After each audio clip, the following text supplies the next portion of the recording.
Kiriro kia aikari ya matura matiganite ma Kenya itegikirie guthira thutha wa bodi ya mai guku bururi-ini kuruguria tabarira cia kumekirira miberethi ya gutonyia mai micii-ini yao. Riu ni tuguthie mbere na nitugukorwo na irio cia kuigana.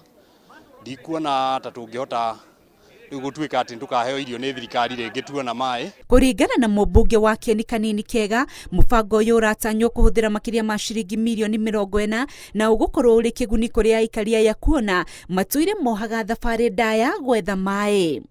Umuthi turi guku nigetha turugurie waki wa gwikira miberethi iria ikuhuthira makiria ma mirioni 40 igithie 45 twikirire makiria ma nyumba 3,000 cia matura maya matatu.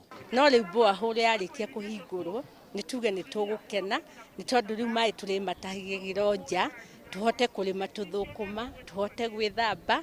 Muikairigite wa bodi ya mai ya matura maya Patrick Kimathi augite matuire merirwo gwikirwo miberethi ino ona thengia wa kwenjerwo demu miaka 6 mihituku no ciraniro ici icokaga kurira thi. Koguo riu nitukenete muno tondu nitugukorwo na mai ma kurima na nginya ng'ombe nicio na mai ma kunywa. Ni demu ni koretwo igicokaniriria mai gatagati ka miaka riu iyo kuma 2016 nginya riu makiria ma miaka 6 koguo twina mai ma kuigana. Aikari aya ni mamukirite tabarira ino na gikeno makiuga kwa ihinda iraya matuire magereire ihinda iritu ria gucaria mai ma mahuthiro makiuria thirikari gutigirira tabarira ino ndigukwama ringi.